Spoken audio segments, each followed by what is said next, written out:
बेरोजगारी का कारण है ना, वो यहाँ के पॉलिटिकल लोग हैं। अपना अपना मंत्रालय ढूंढते हैं, ये सीट मुझे मिलनी चाहिए, वो मुझे मिलनी चाहिए। पैसा खाओ, थोड़ा बहुत पब्लिक को दिखाओ करा के।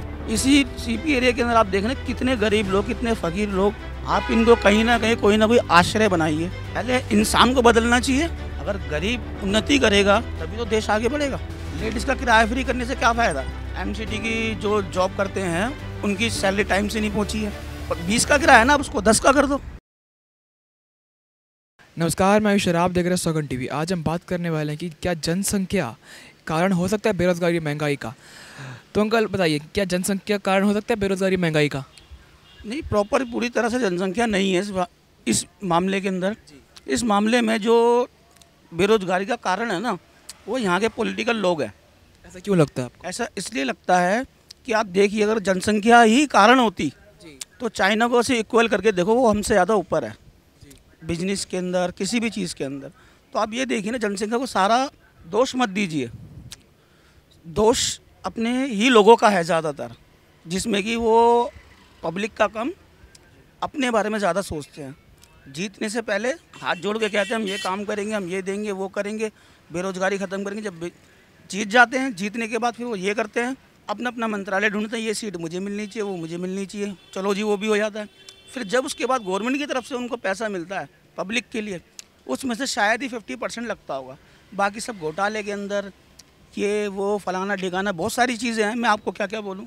तो कहने का मतलब ये है, पूरी चीज़ सारा जो बेरोज़गारी है ना, सारी जो बेरोज़गारी है वो जनसंख्या नहीं है, वो कुछ अपने ही लोग हैं हिंदुस्तान के, जिसकी वजह से ये हिंदुस्तान के अंदर बेरोज़गारी ज़्यादा हो रही है।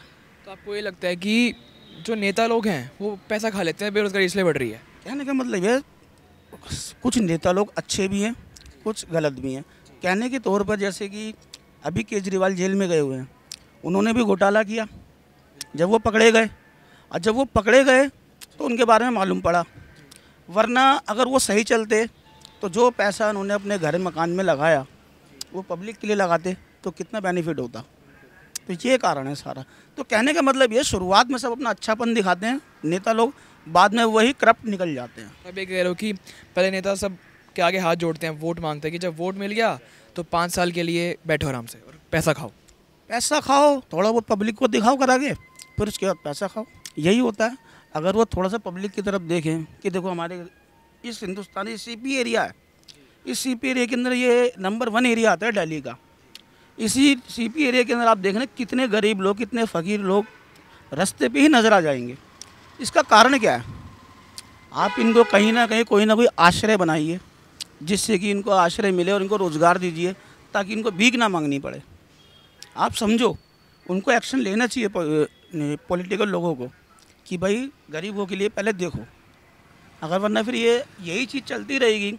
आप क्या, तो हमारा इंडिया कंट्री से बाहर बहुत अच्छा हो रहा है, ये हो रहा है, फलाना, कुछ नहीं है, ये सिर्फ दिखावा है। अब जब वो आते हैं ना, वहाँ के बाहर के लोग यहाँ पर फ़ोटो खींच के जाते हैं, देखते हैं कि यहाँ पे इंडिया इस कितने पुअर फैमिली, पुअर पीपल, ये वो, तो वो क्या करते हैं, अपने यहाँ पे जाकर दिखाते कि देखो यहाँ, वहाँ के बोलते हैं इंडिया वाले हमारा इंडिया इतना अच्छा है, और इंडिया के अंदर देखो क्या हो रहा है। आप समझ रहे हो बात को? तो ये है सारा रीज़न। तो कहने का मतलब ये है, पहले इंसान को बदलना चाहिए। इंसान को बदलने के बाद फिर अपने आप को सही रखना चाहिए। आपको लगता है कि मतलब जब कोई सरकार बनती है तो उनको मेन मुद्दा पहले गरीबी उठाना चाहिए? हाँ, पहले गरीबी है। अगर गरीब उन्नति करेगा तभी तो देश आगे बढ़ेगा। जब गरीबी उन्नति नहीं करेगा, गरीब और गरीब होता चला जाएगा, तो देश कहाँ से आगे बढ़ेगा। अगर दूसरी तरफ देखा जाए कि कई लोग होते हैं कि हमें नौकरी चाहिए, और वो लोग नौकरी के काबिल होते भी नहीं हैं। आप जानते हो, आज के समय में ठेकेदार पे नौकरी है। एक एम्प्लॉयज़ को लगाने के लिए ठेकेदार 20,000 रुपये लेता है, जिसमें कि वो सिर्फ 3 साल की नौकरी होती है। उस 3 साल की नौकरी के अंदर अगर कोई XYZ कोई प्रॉब्लम हो जाती है तो उसको निकाल के बाहर कर देता है। उसके 20,000 भी गए और उसकी नौकरी भी गई। तो कहने का मतलब ये कितनी धांधलेबाजी है। और ये सारा पैसा कहाँ जाता है? इनके ऊपर भी तो लोग होंगे जो खाते होंगे। तो आप ये चीज़ सोचिए ना।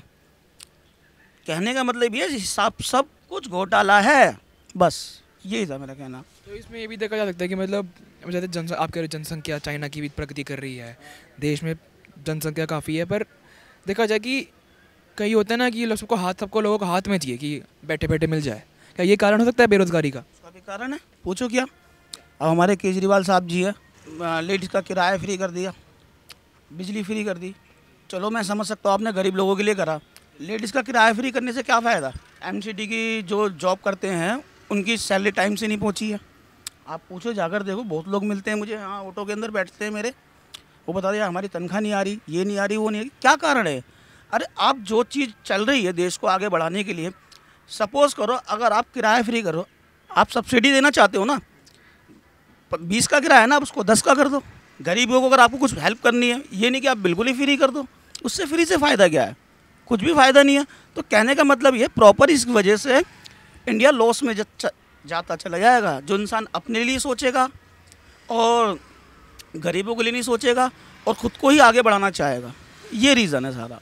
जैसा कि आपने देखा कि कहा जा रहा है कि जो बेरोजगारी काफ़ी बढ़ रही है सिर्फ नेता की वजह से, क्योंकि नेता पैसा खा लेते हैं। अब चलते आगे, तब तक के लिए जुड़े रहिए और देखते रहिए सौगंध टीवी।